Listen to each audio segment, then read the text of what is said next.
Welcome back to my channel. So today we are going to discuss section 147 जो कि आपका income escaping assessment से deal करता है। So without wasting any time let's start today class. और हाँ, अगर आप फेस टू फेस क्लास लेना चाहते हैं you can contact on the email ID mention in the description of this video.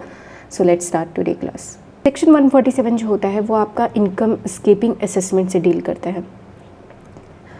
But इस सेक्शन को इनकम स्केपिंग असेसमेंट को समझने के लिए हम पहले एक छोटी सी चीज़ समझते हैं। देखो आई राइट हियर 147 जो होता है इसमें हम असेसमेंट करते हैं जो हमारी इनकम स्केप हो गई है उसकी। बट असेसमेंट करने से पहले आपको एक चीज़ पता होगा कि हमें नोटिस देना पड़ता है। तो ये नोटिस जाता है 148 में, जहाँ पे ये बोला जाता है कि हम आपका असेसमेंट करना चाहते हैं। बट ये पहले ये सेक्शन नहीं था, बट अभी एक नए तरीके से 147 को ड्राफ्ट किया गया है जिसमें 148 के बाद ये बोला गया है कि 147 से पहले आपको 148 का नोटिस देना है। That is fine. 148 के नोटिस देने से पहले आपको एक 148A करना है। What is this 148A? आपको कुछ प्रोसीजर, वैसे तो यहाँ पे लिखा हुआ है कि यहाँ पे आपको कुछ प्रोसीजर फॉलो करना है। मतलब यहाँ पे कुछ इंक्वायरी करनी पड़ती है और यहाँ पे अगर आप सेटिस्फाई हो गए एसएससी के बारे में कि हाँ कुछ इनकम स्किप की है, then you can go to 148। आप नोटिस दे सकते हैं कि हम आपके ऊपर 147 करना चाहते हैं एंड इन द एंड आप 147 असेसमेंट शुरू कर देंगे। So I hope you understood the background of this provision, this section. तो अब हम शुरू करते हैं सेक्शन 147 इनकम स्केपिंग असेसमेंट। अगर कोई इनकम चार्जेबल टू टैक्स है और किसी साल में एसएससी के किसी इनकम ने स्केप कर दिया है असेसमेंट, तो हम 148 टू 153 सेक्शन में उस इनकम को टैक्स कर देंगे। मैं बिल्कुल लाइन बाय लाइन जहाँ पे ज़रूरत होगा मैं वहीं पे पढ़ूंगी। The AO may also assess or reassess income in respect of any issue which has escaped assessment and such issue come to his notice subsequently in the course of the proceeding under this section। मान लो 148 का notice दिला गया, अब 147 भी शुरू हो गया, बाद में पता चला एसएससी है। चलो यहाँ पे हम हमेशा की तरह एक एग्जांपल ले लेंगे। जो मिस्टर ए है वो एसएससी है और जो मिस्टर एक्स है that will be your AO।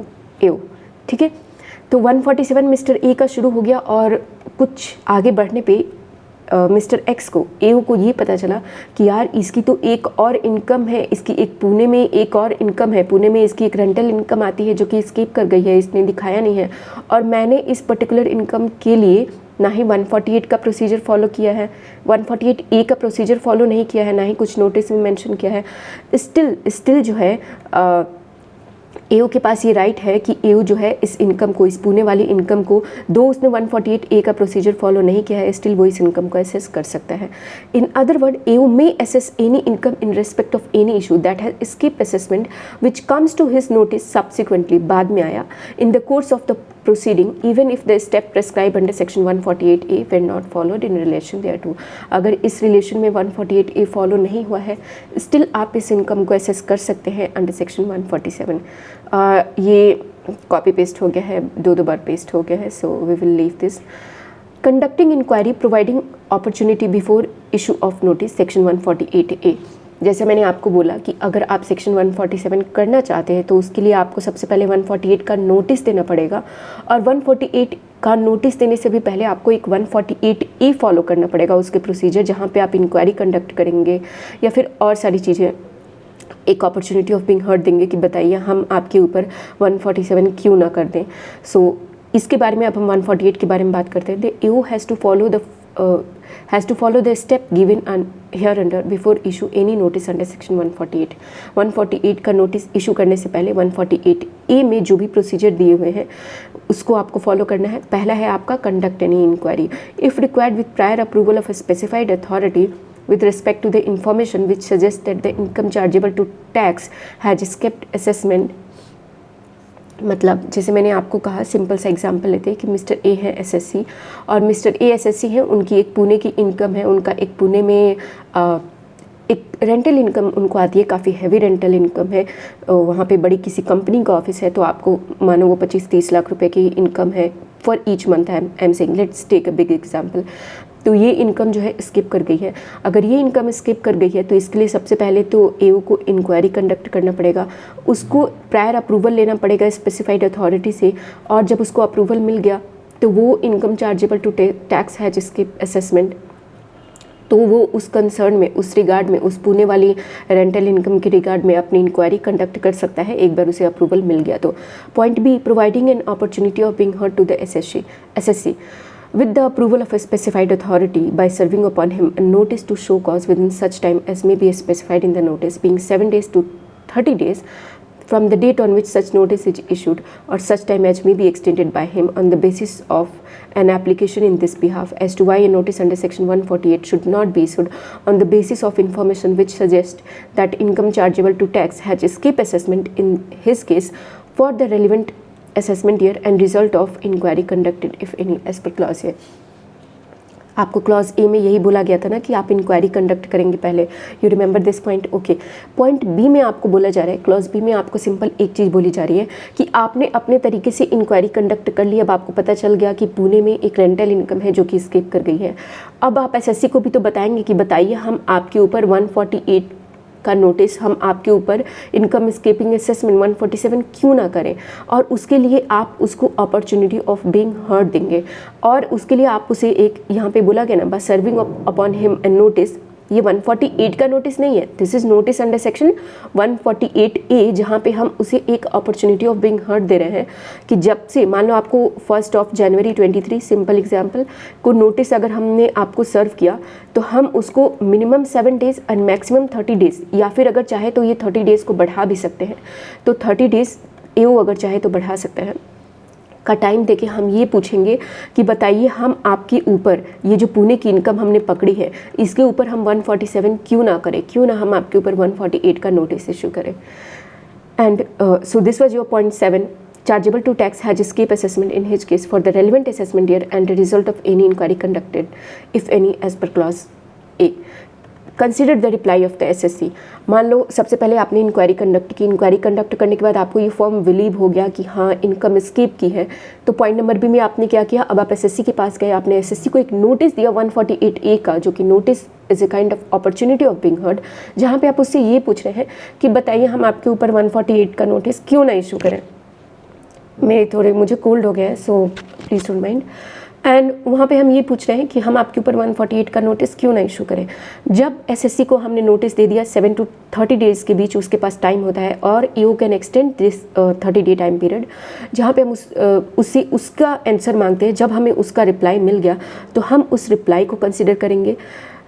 Consider the reply of the assessee furnished if any in response to the show cause notice referred in clause B. Clause B में अगर कोई reply आया है तो आप उस रिप्लाई को कंसिडर करेंगे, और कंसिडर करने के बाद आप डिसाइड करेंगे। Decide on the basis of material available on record including reply of the assessee whether or not it is a fit case to issue notice under section 148 by passing an order with the prior approval of specified authority. Point number D says कि दो चीज़ें हो सकती हैं, आपको reply मिल गया, अब जो है आपको रिप्लाई मिल गया, अब आपको डिसाइड करना है। डिसाइड आप दो चीज़ों के लिए कर सकते हैं। इधर फर्स्ट थिंग इज़ कि आप रिप्लाई से सेटिस्फाई है and you have no call to take under section 148। आपने सोचा कि this is not a fit case for section 148 और 147, सो आपने सोचा कि केस को ड्रॉप करते हैं, फाइल क्लोज। या फिर अगर आप चाहें तो इसको, उस रिप्लाई को कंसिडर करके आप फर्दर प्रोसीडिंग आप 148 का नोटिस भी इशू कर सकते हैं।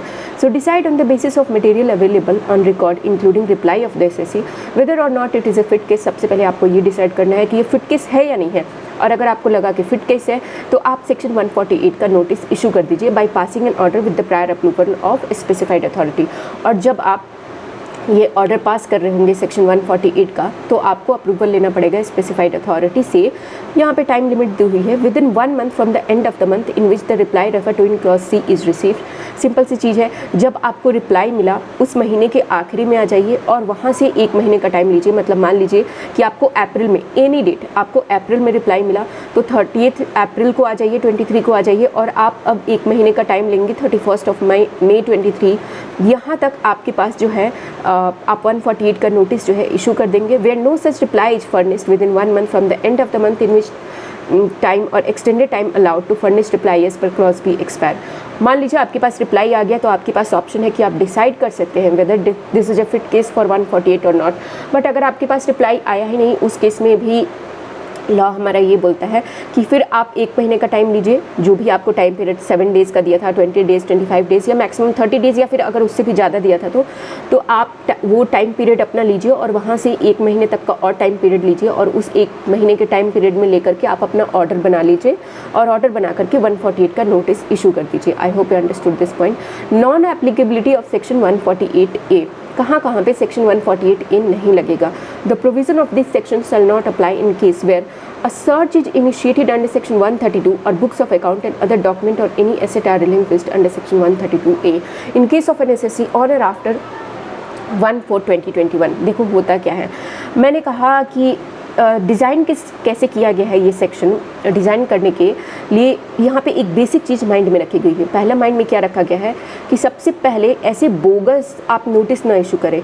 आप स्पेसिफाइड अथॉरिटी से, जहाँ पे 2 लोग इन्वॉल्व हो जाते हैं ना परमिशन लेने के लिए कि आप स्पेसिफाइड अथॉरिटी से परमिशन लीजिए, वहाँ पे जो स्पेसिफाइड अथॉरिटी है, जो आपकी हायर अथॉरिटी है, वो काफ़ी सारी चीज़ें देख करके आपको परमिशन देगी। अगर सब कुछ मेरे ही हाथ में है तो इनकम टैक्स में आपको पता है कितने सारे फ्रॉड होते हैं, कितनी ब्राइब ली जाती है। इन सारी चीज़ों को रोकने के लिए ही इस सेक्शन को कुछ डिफरेंट तरीके से ड्राफ्ट किया गया है कि सबसे पहले आप सबसे पहले आप इंक्वायरी कीजिए। इंक्वायरी करने के बाद आप सेटिस्फाइड हो गए, स्पेसिफाइड अथॉरिटी से आप परमिशन लेकर के आप चले जाइए 148 में और वहाँ पे नोटिस इशू कर दीजिए और फिर 147 अपना शुरू कर दीजिए। मैंने कहा एसएससी इतना बड़ा घटिया आदमी है कि उसके ऊपर हमें 132 का सर्च एंड सीजर करना पड़ा था, या फिर 132A, जहाँ पे क्या होता है, अगर आपको नहीं याद है go and watch previous class. 132A में मैंने आपको बताया था कि इन दिस केस क्या होता है, इनकम टैक्स वाले ने आपके ऊपर सर्च एंड सीजर नहीं किया, जीएसटी डिपार्टमेंट ने आपके ऊपर सपोज करो सर्च एंड सीजर कर दिया और इस सर्च एंड सीजर के बाद से उनकी अपनी रिकवरी हो गई। फिर कुछ एसेट और बुक्स ऑफ अकाउंट जो है वो क्या करेंगे, इनकम टैक्स डिपार्टमेंट को दे देंगे। तो ये भी ऐसा माना जाएगा कि इनकम टैक्स डिपार्टमेंट ने सर्च एंड सीजर कर दिया। तो एसएससी इतना घटिया एसएससी है कि उसके ऊपर सर्च एंड सीजर हुआ है। जिसके ऊपर सर्च एंड सीजर हो गया उसके लिए मुझे क्या डिसाइड करना है, उसके लिए मैं क्यों इतना सोचूं कि सबसे पहले मैं नोटिस इशू करके उसे पूछूं, बताओ भाई मैं तुम्हारे ऊपर 147 क्यों ना कर दूँ। उसके केस में तो ये एप्लीकेबल ही नहीं होता, उसके ऊपर तो मुझे उठते ही 147 कर देना चाहिए। And point number B, the AO is satisfied with the prior approval of principal commissioner or commissioner that any money, bullion, jewelry or other valuable article or thing seized under section 132 or requisition under section 132A in this case or any other person on or after 1/4/2021 belongs to the SSC। So point number B जो है वो आपका ये बोलता है कि मैंने आपको एक चीज़ बताया था जब 132 हम पढ़ रहे थे, जब सर्च एंड सीजर, कि जो भी मनी, बुलियन, ज्वेलरी अगर आपकी सीज हुई सो हाई पॉसिबिलिटी कि कभी कभी एसएससी आपको ये भी बोलता है कि ये पैसे या फिर ये ज्वेलरी मेरे नहीं है, जो कि होता भी है एक्चुअल केसेस में। किसी रिश्तेदार की या दोस्तों के कुछ पैसे या ज्वेलरी हम रखे होते हैं। सो अगर उस केस में अगर दूसरे का मिला है and principal commissioner and commissioner is satisfied that this belongs to that other person, तो उनके ऊपर भी हम सर्च एंड सीजर करने का हमारा राइट था। तो उनके ऊपर भी हम सर्च एंड सीजर के सारे प्रोविज़न लगा सकते थे। तो यहाँ पे उनके ऊपर भी सिंस हम लगा सकते थे, यहाँ पे उनके ऊपर इस चीज़ से भी एग्जम्पशन दे दी गई है कि आपको 148 का नोटिस इशू करना है और उसके पहले आपको 148A का प्रोसीजर फॉलो करना है। No, you do not have to do that. अगर उस केस में भी फॉलो करते हैं आप तो फिर हम आपके ऊपर 147 ऐसे ही शुरू कर देंगे विदाउट फॉलोइंग द प्रोविज़न और the procedure mention under section 148A। Point number C जो है 140, देखो सिर्फ जो ये आपको एग्जेम्पशन मिल रही है ना, ये 148A से मिल रही है। कंफ्यूज मत हो जाना कि 148A से मिल रही है, जो कि एसएससी को पहले इंश्योर करना पड़ता था कि yes this income has escape assessment for this SSC. But अब जो है एसएससी AO को जो है, sorry I might have said this wrong, पहले 148A में बेसिक रूल क्या होता है 148A का कि AO को इंश्योर करना पड़ता है कि इनकम है जिसके assessment for mister A. Now जहाँ पे सर्च एंड सीजर का केस है वहाँ पे उसे इंश्योर करने की ज़रूरत ही नहीं है, साफ दिख रहा है कि इनकम एस्केप की होगी। एसएससी इतना बड़ा फ्रॉड है कि उसके ऊपर सर्च एंड सीजर करना पड़ा।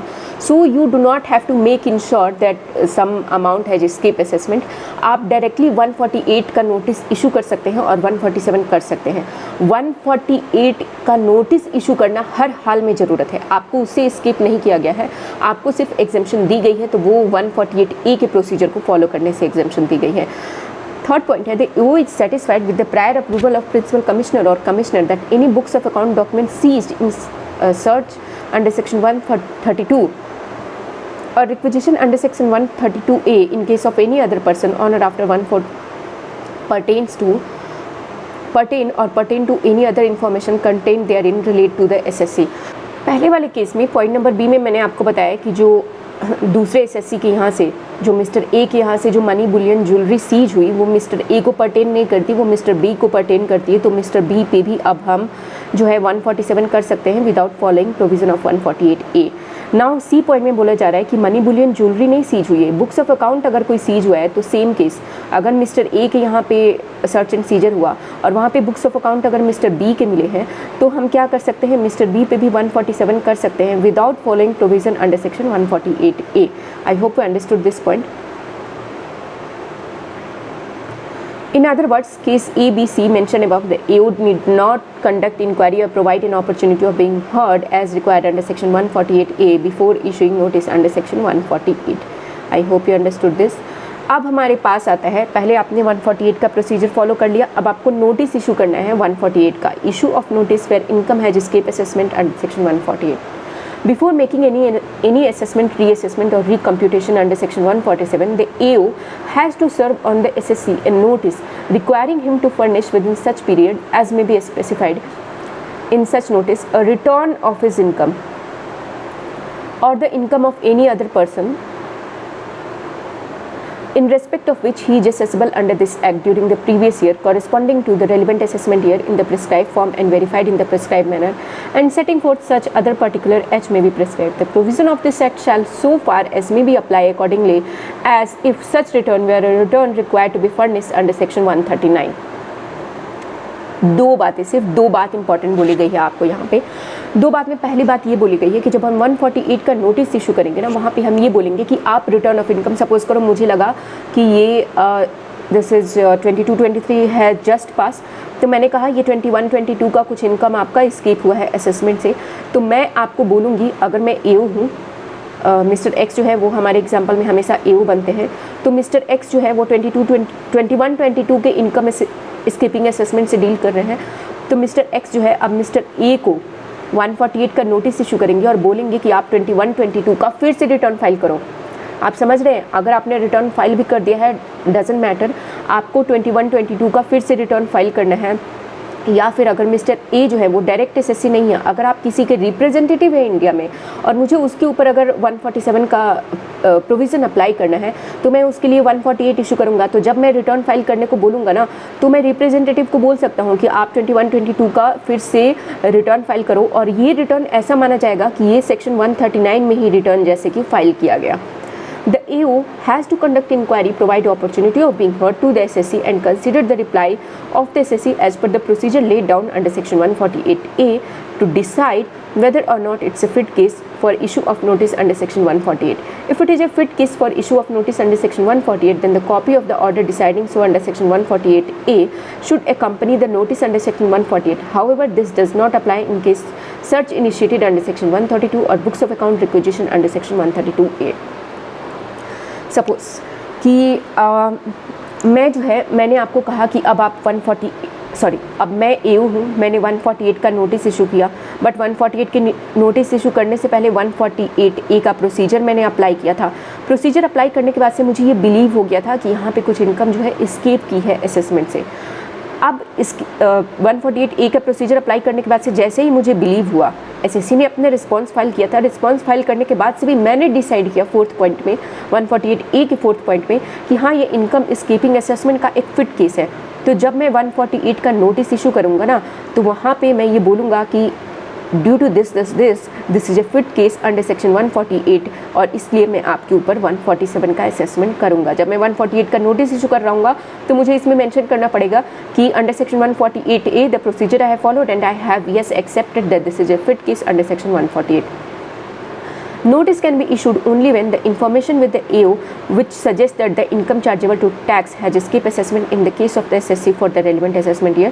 The assessing officer has obtained prior approval of the specified authority to issue such notice. दो चीज़ें होंगी तभी 148 का नोटिस इशू करना पड़ेगा। एक तो ये कि एसएससी के पास ऐसे इन्फॉर्मेशन है जिससे ये साफ साबित होता है कि 148 का असेसमेंट जो है 147 में इनकम कुछ जो है इस असेसमेंट होने से स्किप कर गई है, और फिर उसके बाद से एओ को जो है प्रायर अप्रूवल लेना पड़ेगा स्पेसिफाइड अथॉरिटी का to issue notice under section 148 for the purpose of this section and section 148A, the information with the assessing officer which suggests that the income chargeable to tax has escaped assessment means, मैंने कहा कि आप assessing officer हैं, अब मैं आपको बोल रहा हूँ कि आपके पास ऐसे इन्फॉर्मेशन होने चाहिए जिससे आप साबित कर सकें कि 148 में इनकम जो है स्किप की है असेसमेंट होने से। तो इस चीज़ को भी डिफाइन किया गया है कि कौन सी इन्फॉर्मेशन आपके पास होगी जिससे हम ये मानेंगे कि हाँ इनकम जो है स्किप की है असेसमेंट होने से। अब उसके लिए पॉइंट नंबर 1 है any information flagged in the case of SSC for relevant assessment year in accordance with the risk management strategy formulated by the board from time to time.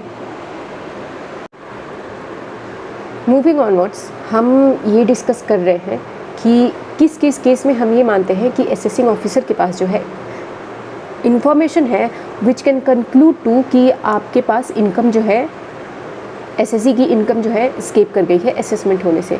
तो सबसे पहला पॉइंट है इसमें, for the purpose of this section 148A, the information with the assessing officer which suggest that the income chargeable to tax has escape assessment means, कौन कौन सी ऐसी information को हम ऐसा मानेंगे कि ये इन्फॉर्मेशन अगर एओ के पास है दैट मीन्स, और वो इन्फॉर्मेशन इंडिकेट करती है कि कुछ अमाउंट जो है स्केप की हुई है असेसमेंट होने से। इन इन्फॉर्मेशन के अलावा हम कोई और इन्फॉर्मेशन इंक्लूड नहीं करते हैं। पहला है any information flagged in case of assessee for the relevant assessment year in accordance with the risk management strategy formulated by the board from time to time.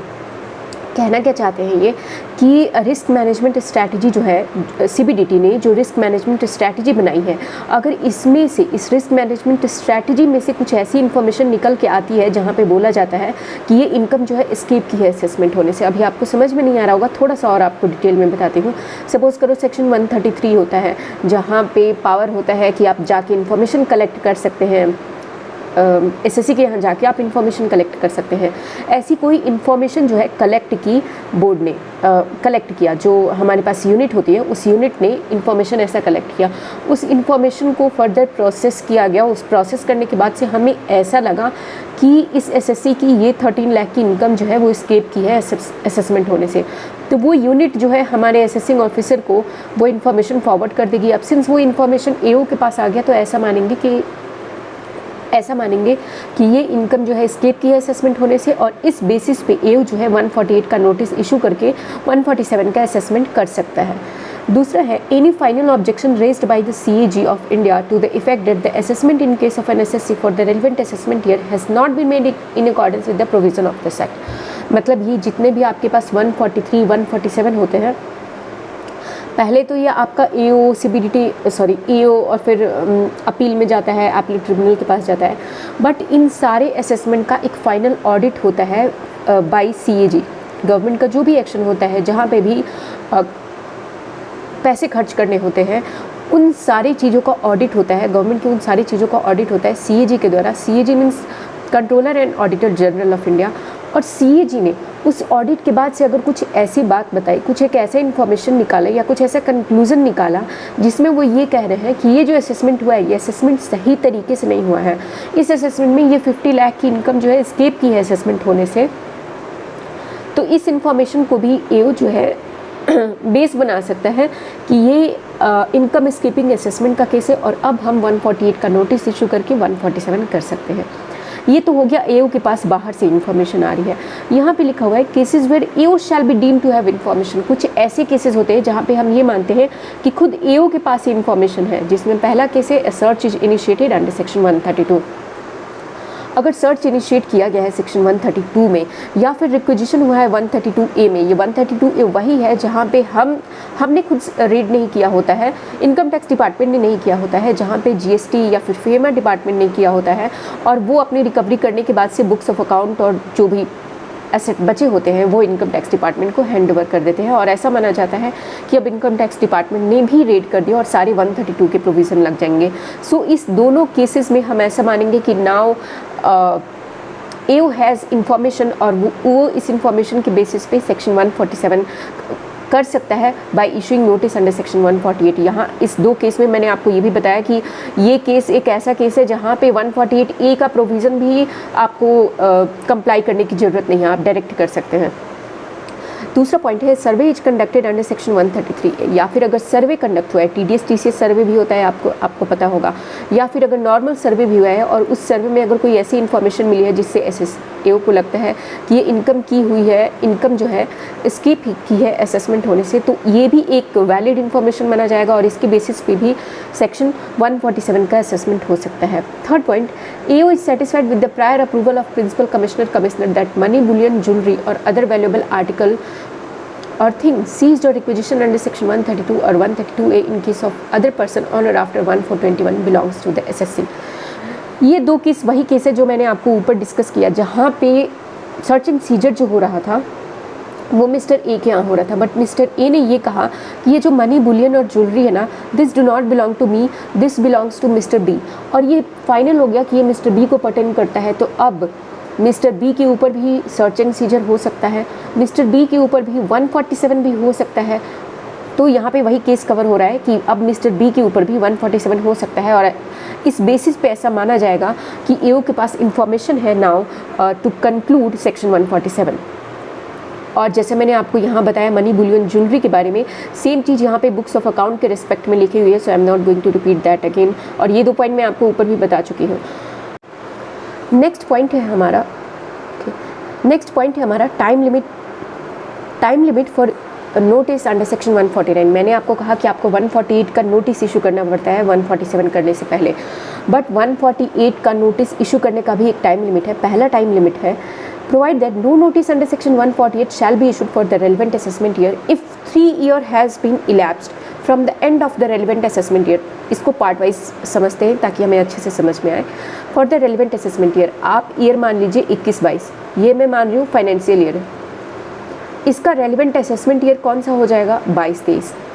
अब अगर मुझे 148 का नोटिस इशू करना है for this relevant assessment year, तो मैं कब तक इशू कर सकता हूँ, 3 years have elapsed from the relevant assessment year, 3 साल के बाद नहीं कर सकते हैं। तो 3 साल का मतलब हो गया 22-23, 23-24, 24-25 एंड 26। इस 3 साल तक हमारे पास टाइम लिमिट है, AO के पास टाइम लिमिट है कि वो जो है 148 का नोटिस इशू कर सकता है। Hope you understood this point. B point है, unless the case falls in clause B. Clause B में आपको कुछ एक्स्ट्रा टाइम लिमिट दी गई है, if 3 years but not more than 10 years। बोला गया है अगले 7 सालों के लिए, ये तो आपका 3 साल कवर हो गया, इसके अगले 7 years की बात की गई है कि इसके पीछे, इसके आगे 7 साल तक भी टाइम लिमिट है आपके पास खोलने का। कब तक आप खोल सकते हैं, मतलब टोटल मिला के 10 years, 3 years have exceeded but not 10 years have exceeded, मतलब अगले 7 साल तक भी आप 21-22 का असेसमेंट जो है अंडर सेक्शन 147 कर सकते हैं, only if assessing officer has in his possession books of account or other document or evidence which reveal that the income chargeable to tax represented in the form of the asset which has escaped assessment amount or is likely to amount to rupees 50 lakh or more for that year। each year की बात की गई है कि अगर 21-22 का आगे 7 साल तक भी क्रॉस हो जाए तो भी AO के पास राइट है कि आगे 7 साल तक इसका 148 का नोटिस हमारे पास आ सकता है, ओनली इफ़ अगर इस 21-22 का जो इनकम स्किप किया हुआ है असेसमेंट होने से, दैट इज़ मोर देन और इक्वल टू 50 लाख रुपीज़। कम होगा तो नहीं आएगा, या तो इक्वल टू 50 लाख होना चाहिए या मोर देन 50 लाख होना चाहिए। अब मैं आपको एक यहाँ पे चीज़ बताने वाली थी, AO in his position books of account और अदर डॉक्यूमेंट। ये बोल रहे हैं कि AO के पास अगर ये प्रॉपर एविडेंस है, इन एविडेंस में क्या क्या आ सकता है। चलो बुक्स ऑफ अकाउंट से अगर ये प्रूफ हो जाता है कि इनकम स्किप की गई है असेसमेंट होने से, तब तो ठीक है, बट अगर बुक्स ऑफ अकाउंट से नहीं प्रूफ हो पाता है, तो मैंने जो यहाँ पे आपको ऊपर केसेस पढ़ाए ना कि कौन कौन से केसेस में हम मानेंगे कि assessing officer has information which lead to assessment under section 47, अगर इनमें से भी कोई भी एक इन्फॉर्मेशन उसके पास होता है जहाँ से ये क्वांटिफाई हो जाता है, अमाउंट क्वांटिफाई हो जाता है कि जो स्किप की हुई है इनकम वो 50 लाख से मोर है, तो भी AO के पास ये राइट है कि वो आपका असेसमेंट कर सकता है under section 147। Asset shall include immovable property being land और बिल्डिंग और both, shares and security, loan and advance deposit in bank account, represented in form of the asset. यहाँ पे ये जो एसेट है ना, इसका डेफिनेशन बताया गया है, AO in his position books of account है या फिर मनी, बुलियन, ज्वेलरी, या तो बुक्स ऑफ अकाउंट है जो कि एविडेंस कर रहा है the income chargeable to tax represented in the form of the asset which has escape assessment। ये एसेट